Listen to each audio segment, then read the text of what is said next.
Hello అండి, welcome to our channel. ఈరోజు వీడియోలో రుచికరమైన ఆరోగ్యకరమైన తోటకూర పప్పు ఎలా చేయాలో చూద్దామండి. 1 కప్ పప్పు తీసుకొని 1 అవర్ పాటు నానబెట్టానండి. ఇలా నానడం వల్ల పప్పు తొందరగా ఉడుకుతుందండి. 1 కప్ పప్పుకి 3 కప్పుల వరకు తోటకూర తీసుకున్నానండి. 2 సార్లు వాటర్తో క్లీన్ చేసి తీసుకున్నానండి. ఈ తోటకూర ప్లేస్లో వేరే ఏ ఆకుకూర అయినా తీసుకోవచ్చండి.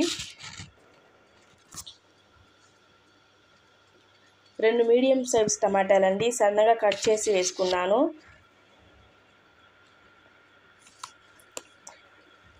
5 పచ్చిమిర్చి, కొద్దిగా వెల్లుల్లి, కొద్దిగా ఉల్లిపాయ ముక్కలు, చిన్న నిమ్మకాయ సైజ్ అంత చింతపండు వేసుకోవాలండి. 1/2 టీ స్పూన్ పసుపు వేసుకొని 2 కప్పుల వరకు వాటర్ యాడ్ చేస్తున్నానండి. ఇందులో 2 కప్పుల వాటర్ సరిపోతుందండి. 1 స్పూన్ ఆయిల్ వేసుకోవాలండి. అన్నీ ఒక్కసారి బాగా కలుపుకొని మూత పెట్టి 5 విజిల్ వచ్చేంత వరకు కుక్ చేసుకోవాలండి. గ్యాస్ అంతా వెళ్ళిన తర్వాత మూత తీసి పప్పు చెక్ చేసుకోవాలండి. పప్పు అయితే ఉడికిపోయిందండి. పప్పు నానబెట్టడం వల్ల తొందరగా ఉడికిపోయింది, మెత్తగా ఉంది. ఇలా పప్పు గుత్తితో బాగా మ్యాష్ చేయాలండి. ఇలా మెత్తగా మ్యాష్ చేసుకొని పక్కన పెట్టుకోవాలండి.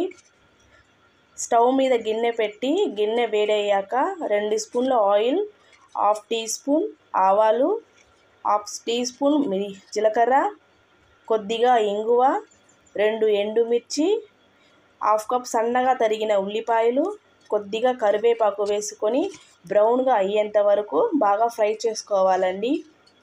ముందుగా ఉడికించి పెట్టిన ఆకుకూర పప్పుని ఇందులో యాడ్ చేసుకొని రుచికి సరిపడా ఉప్పు వేసుకొని బాగా కలుపుకోవాలండి. 2 పొంగు వచ్చేంత వరకు పప్పు బాగా ఉడికించుకొని స్టవ్ ఆఫ్ చేసేస్తే అంతే సరిపోతుందండి. అంతే అండి, తోటకూర పప్పు రెడీ. ఈ పప్పు రాగి సంగటిలో కానీ చపాతీలో కానీ చాలా బాగుంటుందండి. తోటకూర పప్పులో ఏ విటమిన్ ఉంటాయండి, కంటి చూపును మెరుగుపరుస్తుంది. ఐరన్, కాల్షియం, ఫైబర్ చాలా ఉంటుందండి. హెల్త్కి చాలా మంచిది. మీరు కూడా ఈ రెసిపీ ట్రై చేసి ఎలా ఉందో కామెంట్ చేయండి. ఈ వీడియో కనుక నచ్చినట్లయితే లైక్ చేసి ఫ్రెండ్స్ అండ్ ఫ్యామిలీకి షేర్ చేయండి. తప్పకుండా సబ్స్క్రైబ్ చేసుకోండి. Thank you for watching.